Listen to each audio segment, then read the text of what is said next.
ನಾವು ಧರ್ಮಸ್ಥಳ ಪರವಾಗಿದ್ದೀವಿ ಅಂತ ಹೇಳ್ತಾರೆ. ಅಂದ್ರೆ ಸರ್ಕಾರ ಕಾಂಗ್ರೆಸ್ ವಿರೋಧವಾಗಿದೆ ಅನ್ನೋ ಪ್ರೊಜೆಕ್ಟ್ ಮಾಡೋ ಪ್ರಯತ್ನ ಮಾಡ್ತಾ ಇದ್ದಾರೆ. ಇದು ಬಿಜೆಪಿಯವರಿಂದ ಇದನ್ನೇ ನಿರೀಕ್ಷೆ ಮಾಡ್ಲಿಕ್ಕೆ ಸಾಧ್ಯ, ಬೇರೇನು ನಿರೀಕ್ಷೆ ಮಾಡ್ಲಿಕ್ಕೆ ಸಾಧ್ಯ ಇಲ್ಲ. ಧರ್ಮದ ಮೇಲೆ, ಜಾತಿಯ ಮೇಲೆ ಅವರ ರಾಜಕಾರಣವನ್ನು ನಡೆಸ್ತಾ ಇದ್ದಾರೆ. ಅದರಿಂದ ಅವ್ರು ಮಾಡ್ತಾ ಇರೋದ್ರಲ್ಲಿ ಯಾವುದೇ ಆಶ್ಚರ್ಯ ಇಲ್ಲ.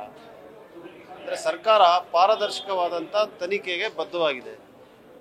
ದೂರುದಾರರು 164ನಲ್ಲಿ ಸ್ಟೇಟ್ಮೆಂಟ್ ಕೊಟ್ಟಿದ ನಂತರ SITಯನ್ನು ಸ್ಥಾಪಿಸಿ ತನಿಖೆಯನ್ನು ನಡೆಸ್ತಾ ಇದ್ದಾರೆ.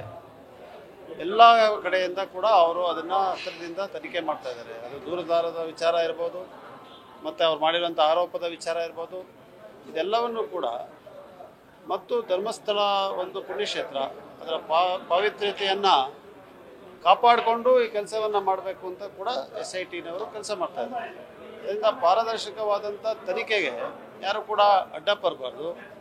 ಈ ಕಾನೂನಿನ ಪ್ರಕ್ರಿಯೆಯನ್ನು ರಾಜಕಾರಣಕ್ಕೋಸ್ಕರ ಬಳಸುವಂಥದ್ದು ಅದು ಕೂಡ ನಿಲ್ಲಬೇಕು. ಇದು ಪದೇ ಪದೇ ಇವ್ರು ಮಾಡ್ಕೊಂಡು ಬಂದಿದ್ದಾರೆ. ಎಲ್ಲ ಸಂದರ್ಭದಲ್ಲೂ ಈ ಥರ ಮಾಡಿದ್ದಾರೆ, ಎಲ್ಲದರಲ್ಲೂ ಸೋಲನ್ನು ಅನುಭವಿಸಿದ್ದಾರೆ, ಅಂದರೂ ಪಾಠ ಕಲಿತಾ ಇಲ್ಲ. ಮತ್ತೆ ಇದನ್ನು ಮಾಡೋದಕ್ಕೆ ಇಲ್ಲಿಂದ ಧರ್ಮಸ್ಥಳಕ್ಕೆ ಹೋಗಿದ್ದಾರೆ. ಯಾಕೋ ಇವರ ನಡೆ ನೋಡಿದ್ರೆ ಇದೆಲ್ಲ ಹಿಂದೆ ಇವ್ರದೇ ಷಡ್ಯಂತ್ರ ಇದೆ ಅಂತ ಕೂಡ ಅನಿಸ್ತದೆ. ಅದರಿಂದ ಈ ಭಾರತೀಯ ಜನತಾ ಪಕ್ಷದವರಿಗೆ ಯಾವತ್ತೂ ಅಭಿವೃದ್ಧಿಯಲ್ಲಿ ಆಗಲಿ, ಒಂದು ಆಡಳಿತವನ್ನು ಅಭಿವೃದ್ಧಿ ಆಧಾರದ ಮೇಲೆ ಪ್ರಶ್ನೆ ಮಾಡೋದಂತಾಗಲಿ, ಇಂಥ ರಾಜಕಾರಣ ಅವ್ರು ಯಾವತ್ತೂ ಮಾಡೇ ಇಲ್ಲ. ಅವ್ರಿಗೆ ಗೊತ್ತೇ ಇಲ್ಲ. ಧರ್ಮದ ಮೇಲೆ ಮಾಡ್ತಾರೆ, ಮತ್ತು ಎಲ್ಲರೂ ಒಂದು ಸಾವಾದರೆ ಅಲ್ಲಿ ಹೋಗ್ತಾರೆ ರಣಹದ್ದುಗಳ ಮಾದರಿ. ಈ ರೀತಿಯಾದಂಥ ಭಾಳ ಕೀಳುಮಟ್ಟದ ರಾಜಕಾರಣವನ್ನು ಪದೇ ಪದೇ ಮಾಡಿ ಜನ ತಿರಸ್ಕರಿಸಿದ್ರು ಕೂಡ ಇನ್ನೂ ಪಾಠ ಕಲಿತಾ ಇಲ್ಲ. ಈಗಾರು ಕಲ್ತ್ಕೊಳ್ಳಿ ಅಂತ ಹೇಳ್ತೀನಿ. ಅಲ್ಲ, ಈಗ ಮಾನ್ಯ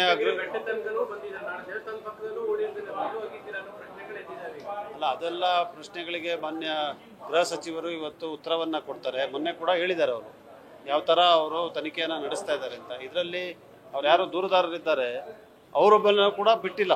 ಅವ್ರ ಬಗ್ಗೆ ಕೂಡ ತನಿಖೆಯನ್ನು ಮಾಡ್ತಾರೆ. ಯಾವ ರೀತಿಯಿಂದ ಬಂದಿದೆ, ಇದರ ಹಿಂದೆ ಯಾರಿದ್ದಾರೆ, ಇದೆಲ್ಲ ಕೂಡ ಸತ್ಯ ಹೊರಬರಲಿದೆ. ಸ್ವಲ್ಪ ನಾವು ತಾಳ್ಮೆಯಿಂದ ಕಾದು. ನ್ಯೂಸ್ ಫಸ್ಟ್, ನಿರ್ಭೀತಿಯಿಂದ ನಿಮ್ಮ ಪರವಾಗಿ.